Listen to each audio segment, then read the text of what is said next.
Assalamualaikum Pak Ustadz. Waalaikumsalam warahmatullahi wabarakatuh. Amin ya rabbal alamin.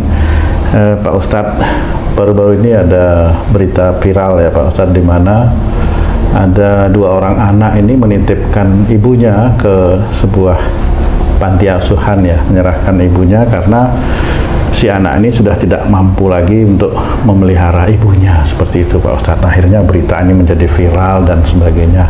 Nah, kami ingin belajar dari keadaan tersebut Pak Ustadz. Apa hikmah yang bisa kita petik dari situasi seperti itu Pak Ustadz? Iya. Bismillahirrahmanirrahim. Assalamualaikum warahmatullahi wabarakatuh. Waalaikumsalam warahmatullahi wabarakatuh. Ya, sebenarnya di dalam agama kita Islam itu memang istilahnya itu membiayai, memberikan bantuan, mensedekahi, memberikan infak, memberikan makan dan hormat itu kepada orang tua itu menjadi amal soleh, ya. Dan itu bisa menjadi fisabilillah. Jadi bagi orang Islam memang kalau orang tuanya dalam kondisi uzur itu ya dinafkahi, dibiayai, disenang-senangkan, dihormati, tidak dipotong cara bicara dan sebagainya. Intinya adalah hormat kepada orang tua. Itu akan menjadi ladang amal bagi sang anak. Ya. Nah, dilihat juga, tapi ada seorang anak yang tanya, orang tuaku itu ngeluh aja tiap hari. Kan ada juga. Ini nanti kamu ini tuh kalau jadi orang tua kan ngeluh terus sama anakmu, nanti ketahuan dari mulai sekarang ya. Kalau yang nggak ngeluh Haji J. Itu nggak ngeluh ya.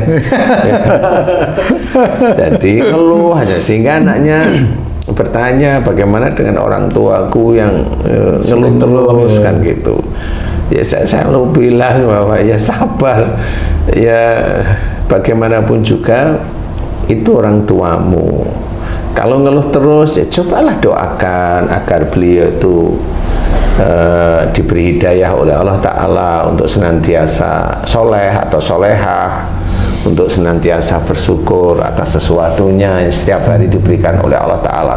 Doakan aja seperti itu dengan ikhlas. Jadi kalau orang tuamu itu ngeluh umpamanya, kemudian kamu itu memikirkan keluhan, berarti ya sama-sama. Ya betul. Jadi ya kamu memang bener-bener anaknya orang tuamu itu udah bener sama. Jadi orang tuanya ngeluh, kamu ikut ngeluh sebenarnya, cuma kamu nggak mau ngomong dengan kasar istilahnya, cuma orang tuaku ngeluh, itu yang ngeluh juga sama. Jadi terimalah keadaan seperti itu, kemudian doa kepada Allah Ta'ala agar diberi pertolongan bagaimana caranya orang tua itu tidak ngeluh, kan seperti itu. Dan ditunggu dengan sabar, ditunggu dengan berbagai macam cara kiat, solusi yang tidak keluar dari syariat agama kita. Persoalan ngeluhnya nggak usah terlalu difikirkan, namanya orang tua. Ya normal lah seperti itu ya. Terima aja hal tersebut, kalau kita sebagai anak terima aja ya. Nah kemudian ada seorang anak yang menitipkan orang tuanya ke panti penitipan orang-orang yang tua, lanjut usia, yang jompo dan sebagainya ya. Itu kalau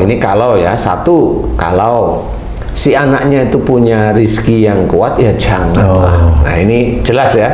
Bagi orang Islam, kalau anaknya punya rizki yang cukup kuat, janganlah, karena itu ladang amal. Ya, kecuali kalau memang si anak itu sendiri nggak pernah dia itu dengerin kajian para ustadz, ya monggo aja. Yang jelas nanti taunya dia di akhirat. Ya, lo kok amalku sholat ini nggak taunya orang tuanya diterlantarkan, ya monggo, nggak ada masalah. Tapi kalau saat ini mendengar kajian seperti ini, kemudian mulai paham bahwa oh ya dulu orang tuaku, aku masih kecil, itu aku juga disusui, dikasih makan, disekolahkan, disayang, dilindungi. Nah, mudah-mudahan dari situ itu teman-teman kita itu paham, ya. Jadi kalau Allah itu menitipkan rezeki yang masih cukup untuk membiayai orang tua kita, monggo aja.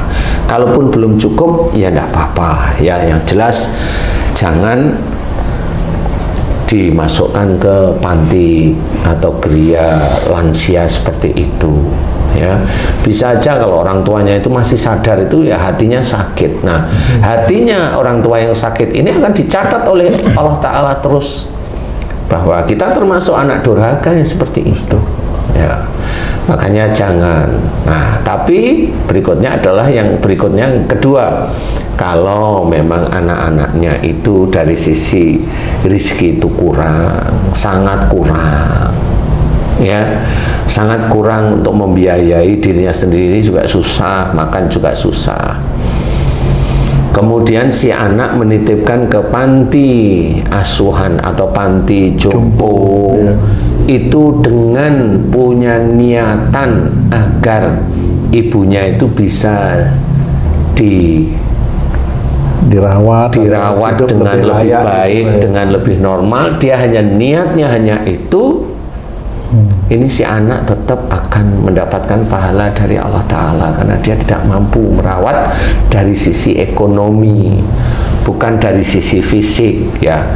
Loh, kan yang penting fisik. Persoalannya itu fisik kan ya butuh makan, ya. Jadi kan harus dipikirkan. Kalau makan aja nggak bisa, kecuali tiap hari makannya Indomie, nggak ada masalah, tetap makan, tetap makan. Tapi intinya ini adalah sulit untuk makan si anak ini. Insya Allah ini darurat, ya. Si anak menitipkan ibunya bukan karena benci, tapi si anak ini berpikiran agar ibunya bisa ditolong oleh orang yang mampu.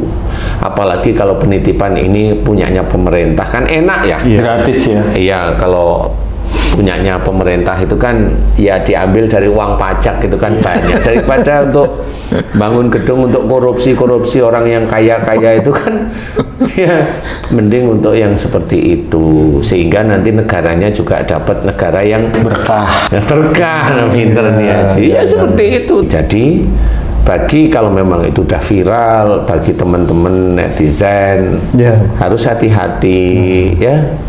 Jangan kalau nonton kemudian ada ini nggak dipakai pikiran untuk berpikir ini siapa, dilihat orangnya bagaimana, bajunya bagaimana, wajahnya, gesturnya bagaimana, itu kan bisa dilihat. Kalau memang dilihat ini meragukan, ya jangan komen lah, ya. Kenapa jangan komen yang menyalahkan anaknya? Karena memang coba kalau dibalik, netizen ini memang nggak diizinkan oleh Allah Ta'ala mendapatkan rezeki yang layak. Apakah dia itu besok kalau dititipi orang tua sama seperti yang dia komeni? Atau belum lari ke arah sana pada saat dia itu mengkomentari si anak tersebut? Kalau dia diberi rezeki yang kurang layak oleh Allah Ta'ala, bisa nggak dia beli pulsa? Bisa nggak dia itu main HP dengan harga sekian juta, mamanya, walaupun 1,5 juta atau 2 juta? Bisa nggak dia? Kemudian yang harus diketahui adalah berpikir aja dulu, dilihat dulu persoalannya. Kalau kita itu belum udah nyalain, ya belajarlah jangan mencari-cari kesalahan orang lain yang belum tentu orang lain yang kita cari salahnya itu salah, malah kita yang salah. Jadi belajar yang baik, karena agama kita itu selalu mengajarkan husnudzon, bukan mengajar atau mencari-cari keburukan orang lain.